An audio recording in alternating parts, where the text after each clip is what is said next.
Selamat pagi Pak, perkenalkan saya Dr. Sultan 12 hari ini. Dengan Bapak siapa saya bicara? Alif Imron. Pak Alif Imron. Usianya berapa Pak? 25. 25 tahun. Bapak datang kembali ada keluhan apa ya Pak? Sesak napas. Sesak napas. Sesak napasnya sudah sejak kapan Pak? 3 hari. Sudah 3 hari yang lalu. Ya. Sebelumnya Pak Alif ada mengonsumsi obat? Tidak. Tidak ada. Ya. Keluarganya ada yang sesak napas juga nggak? Tidak ada. Tidak ada. Oke Pak Alif, jadi nanti kita akan melakukan pemeriksaan pada untuk mengetahui apakah ada kelainan pada paru Bapak. Apakah Bapak bersedia? Bersedia. Jika bersedia, silahkan melepaskan pakaian dan saya akan mencuci tangan terlebih dahulu dan mempersiapkan alat. Pertama saya akan melakukan inspeksi terlebih dahulu. Saya akan melihat di bagian wajahnya apakah terdapat bengkak atau tanda-tanda full moon face. Lalu saya melihat apakah ada tanda-tanda anemis dari si pasien. Di sini tidak ada tanda anemis dari si pasien. Lalu selanjutnya saya akan mengamati pada bagian trakeanya apakah ada deviasi pada bagian trakeanya. Lalu selanjutnya saya akan melakukan pengamatan pada bagian dinding dadanya. Di sini pada bagian dinding dadanya simetris. Lalu juga mengamati apakah ada kelainan bentuk dada seperti funnel chest, light chest, barrel chest, dan yang lainnya. Lalu selanjutnya saya akan melakukan palpasi ringan untuk mengetahui apakah ada nyeri tekan pada si pasien.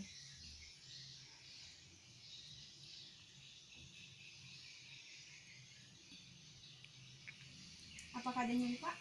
Tidak ada. Lalu selanjutnya saya akan melakukan pemeriksaan pada bagian ekspansi dadanya. Bapak silakan bernafas, hembuskan. Jadi pada bagian ekspansi dadanya pun juga normal. Lalu selanjutnya saya akan melakukan tactile fremitus. Bapak silakan menyebutkan 77. 77. 77. Nah, tactile fremitusnya juga normal. Lalu selanjutnya saya akan melakukan perkusi.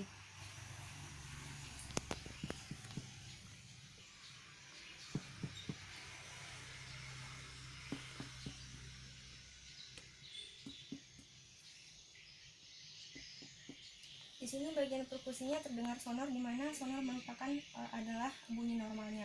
Lalu selanjutnya saya akan memeriksa tanjakan paru dari si pasien.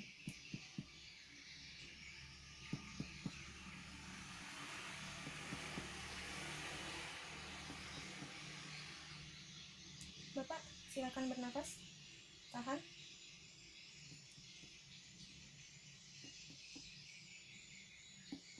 Hembuskan. Jadi di sini batasnya di sini tidak melebihi 5 cm yang berarti normal. Lalu selanjutnya saya akan melakukan auskultasi pada pasien. Yang pertama, di sini saya akan melakukan auskultasi untuk mendengar suara bronkial, bronkofasikular, dan vesikular.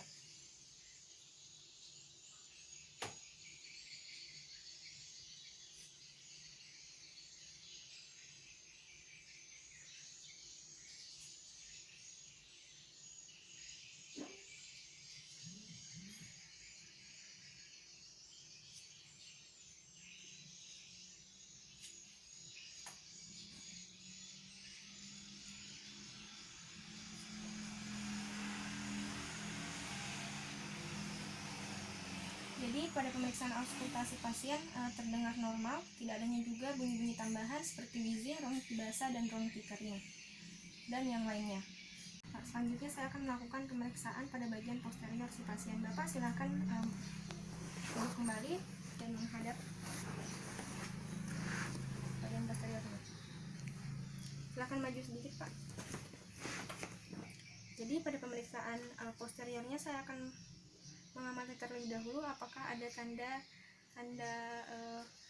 deformitas pada bagian tulangnya. Lalu kita lihat juga apakah ada tanda-tanda tumor ataupun massa. Kita lihat juga apakah warna dari kulitnya berbeda dari sebelah kiri dan sebelah kanan, dan juga kita bisa melihat apakah ada scars, dan juga kita melihat apakah dinding kanan dan dinding kirinya itu simetris. Lalu selanjutnya saya akan melakukan palpasi ringan. Bapak kalau ada nyeri bilang ya.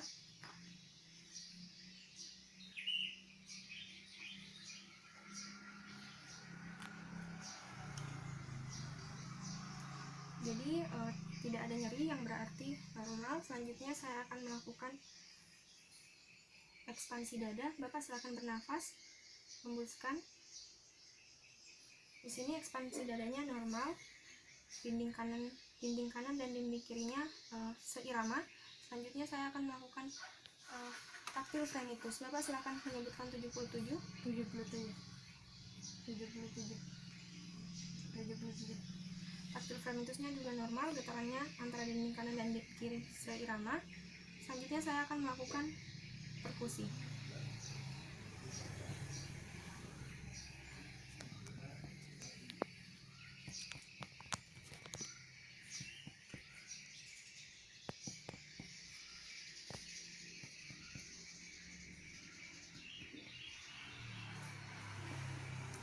Di sini perkusinya bunyi suaranya sonor yang berarti normal. Selanjutnya saya akan menilai atau mengukur peranjakan paru dari si pasien.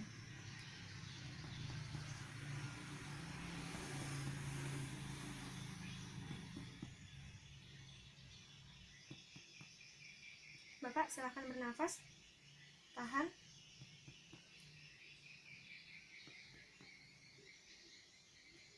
Hembuskan. Jadi di sini adalah batas tanjakan paru pasien yang dimana tidak lebih dari 5 cm yang berarti normal. Selanjutnya saya akan melakukan pemeriksaan auskultasi pada si pasien.